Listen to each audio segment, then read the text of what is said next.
Bakit hindi ka nag-isip? Nahiya ba kayo? Ako nga ito, ilan pa kayo? 1, 2, 3, 4, 5, 6, 7, 8, 9, 10, 11, 12, 13. 13 plus 1,000 nandun. So 1,013 ang nanonood sa akin. Kapal ang mukha, no? 13. Nakalay ba yan? Opo, boss. Di, joke lang. Video lang yan. Video lang. Ako nga ito, kapal ang mukha ko marap sa inyo. Kayo kaya minsan, subukan nyo rin ganito. Siguro minsan, para tayo yung si Rose, kailangan ikaw rin magsalita dito. Kaya mo ba, Rose? O, kali ka, Rose. Isa lang, isang contribution dito. Ano ba yung i-share mo na kailangan mo dito? Relate dito sa continuous learning na yan. Adapt lifestyle. Ano yun, Jay? Mahaba, Tagalogin mo na lang. Yung negative po, gawin mong positive. So, okay, sige. Negative, gagawin positive. Pwede ba yon? Pwede siguro. Bakit? Ano mga negative yung ugali ko? Kumbaga po kumbaga yung, di ba, minsan may mga discrimination. Kumbaga, i-apply po sa sarili mo para, example na yung Italian post, di ba, para sa customer niya. Ganun. Okay. So, Yung nagyan mo. sinasabi sa rin ng iba, Pasok. parang i-ano mo sila, na mali ang sinasabi nila sa'yo kasi hindi ka ba yung Hindi kasi siya. Sige, ayun. Ako na yung mag-explain ng medyo detalyado. Yung negative turn to positive ni AJ, kuha ko na kasi dinaanan ko rin yan. Yung isang purchaser doon sa kampanya na pinasukan ko dati, sorry sa'yo, pero hindi ko ba magitin pangalan, baka sumikat ka pa. Sinabihan niya ako na tumatakto sa isip ko. Ang sabi niya sa akin, sinasabi ko na sa'yo na itaga mo sa bato, wala kang mararating. Yun ang sinabi sa akin kahit hindi ko na sa utak ko kasi detalyado dahil pag mga ganon, ina-absorb ko, tinuturn ko to positive. Pero nung ginawa ko, biniktad ko yun. Habang nagtatrabaho ako doon, kahit negative ang environment ko dahil nandun siya, nag-focus pa rin ako. Ano ginawa ko? Every time na pinagsasabihan niya ako, ginaganahan ako lalo kasi tinuturn ko to positive. Nagiging lalo ako masipag kasi gusto kong makita niya na hindi totoo yung sinasabi mo. At ano man ang sabihin mo sa akin, positive pa rin ang turnout ko. Pumapasok pa rin ako, nag-good morning pa rin ako sa kanya. Chaser kasi yun eh. Kapag hindi ako mag-good morning sa kanya, o kung hindi ako maging mabait sa kanya, papabayaan niya yung mga materials ko. Ganoon kasi sa amin dati, wala kang karapatang umorder ng sarili mo. At saka nakatago, kung ano man yung kailangan mo, dadaan mo sa kanya, siya mag-order, hindi mo makita yung resibo galing sa supplier. Yun din naman yung ayaw ko sa inyo ngayon. Kasi mag-iisip kayo eh. Na ganito pa lang kinikita nito, kaya one time, minsan nga binibigyan ko kayo, mamaya meron pang sa akin si Mr. K, binibigyan ko kayo minsan kasi alam nyo, nakikita nyo. Pero sana iwasan nyo yan. Ano yun, K? Yung sa tubo. Oo. Dali. Nakikinig ka? Minsan, sana wag na lang ninyo talagang sarayin sa sarili nyo na nakikita nyo yung punan. Mas maganda kapag dumating resibo si Mr. Peter lang, doon na lang sa kanya. O kung di kay Mr. K, dalawa lang sila. Pero K, ikaw kasi sales ka rin. Nag-order ka, kaya ngayon kay Regan, direct ako na. Napansin mo, ayaw kasing kaingitan ninyo, hindi kasi pwedeng mag-build kayo ng inggit. Walang mangyayari sa inyo. Kung yun ang focus ninyo, yung mainggit, hindi. Magkakamali kayo dyan. Masisira ang focus ninyo. At hindi kayo matututo kapag ganun. Ang isipin nyo, kumikita yung company para makatulong din to sa iba.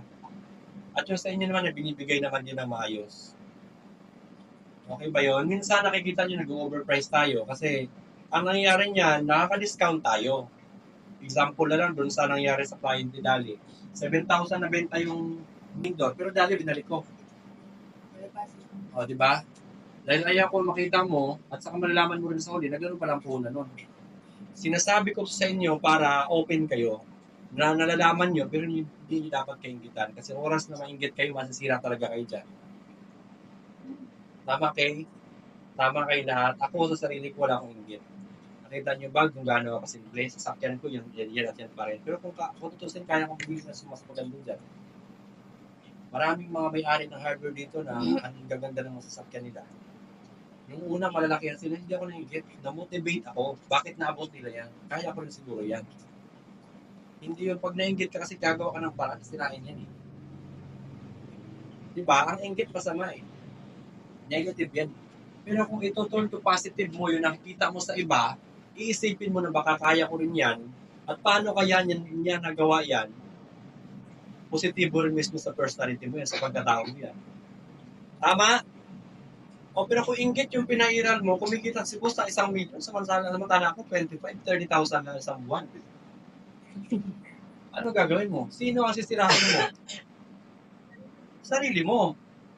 Diba? Baka umalis ka pa kasi bakit dito lang hinikita ko, alis ako dito. Hindi dapat siguro ako nandito. Anong natutunan mo? O, natutunan mo lang sirain ang sarili mo. Pero kung nag-focus ka sana sa magandang bagay dyan, kahit nakikita mo naman, again, parang nakikita ng company, i-turn positive ka sana, palang araw maaabot ko nito mangyayari rin sa akin to. So paglabas mo sa MFR, perfect ka na. Kaya mo nang tumayo. Kung ano yung natutunan mo rito, na perfect mo na yun. So pag lumabas ka, kaya mo nang tumayo sa sarili mo. Without backpedaling. Hindi ka nababalik. Tama? Hindi ka naman hinihikayo si Visual Casey na pumaling. Kasi kung hindi kaya, huwag pilitin. Pero kung buo ang loob mo na talagang kaya mo na, panindigan mo. So, hindi ka naman kayo hinihikayo sa mag-design kung hindi pa kaya talaga. Ang akin lang, kung oras na mag-design ka, buo na dapat ang loob mo, hindi ka na talaga babalik. Huwag ka mag-design, hindi pa buo ang loob mo. Kung kunti pa lang natutunan mo, kung out of 100, ay ang natutunan mo 60% pa lang, wag muna. Advice ko yun sa'yo, wag muna. Huwag ka munang sumubok na halangan, nahilaw ka pa. Kasi talagang, andito naman open naman ang lahat na ituturo ko naman sa inyo. So bakit kailangan pang sumugal na matatalo pa? Kung tutuusin na, pwede ka naman sumugal na panigurado, panalo pa. Tama? Yung mga tinuturo ko sa inyo, yung mga natututunan nyo sa akin, yan na dapat ang i-apply ninyo. Hindi na pwede mag-trial and error pa kayo. Na magtatayo kayo ng negosyo, sugal kayo at pag natalo, masakit yun sa inyo. Pero kung itong itinuturo ko sa inyo na habang nandito kayo, isipin nyo na nagninegosyo na kayo, paglabas nyo sa labas, pag ginamit nyo na yan, 100%. Kasi kung ano yung pinagdaan ng negosyo na to, ganun na gagawin ninyo. Nakuha nyo? Minsan, di ba, sa isang deliver, napansin na kanina, sabi ako sa iyo, di ba, oras na dinil mo yan at ibalik yan, pumalpak yung delivery mo, magkakaroon ka ng charge niyan. So, ang aral doon ganito, matututo ka dahil nagbayad ka. So, sa susunod, kung alam mong alanganin pala, hindi mo na i-deal yan. Mas uunahin mo na, maningil muna, bago mo ipa-deliver yon. Pero pwede mo namang hindi sana gawin yon. Hindi mo kailangan sumugal ng pera. Kasi pag pera naman, kailangan ninyo yan. Nagtatrabaho kayo, kailangan nyo talaga yung pera. Tapos yun pa yung magiging bayad para matuto ka. Hintayin mo lang ituro ko sa'yo. At saka hintayin mo lang na ituro sa'yo ng proseso yon. Matututo ka naman Pero kung doon sa pwersahin mo na yung sarili mo, pag pumalpak yan, iba na-scam ka, 50,000 yan. Ibaba nila doon, na-transfer sa ibang sasakyan, nadamay pa yung driver penalty mo, charge sa'yo yun. Natuto ka nga, pero nagbayad ka naman ng 50,000. Gets niyo? Kuha niyo? So dito ngayon ang tinuturo ko sa inyo, libre yan. Hindi kayo magbabayad, wala kayong babayaran.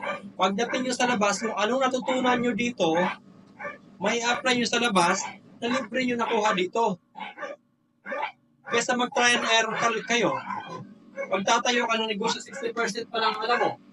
60% pa lang alam mo. Itong 40%, delikado ka dito. Nakuha nyo? Napakalaking posibilidad na matalo ka sa 40%.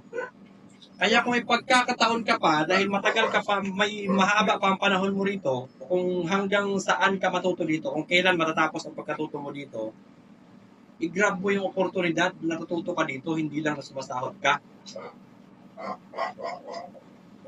Okay? Kaya matututo kayo dito? Gagaling kaya kayo dito? Yes. Magiging katulad ko kaya kayo dito? Yes po.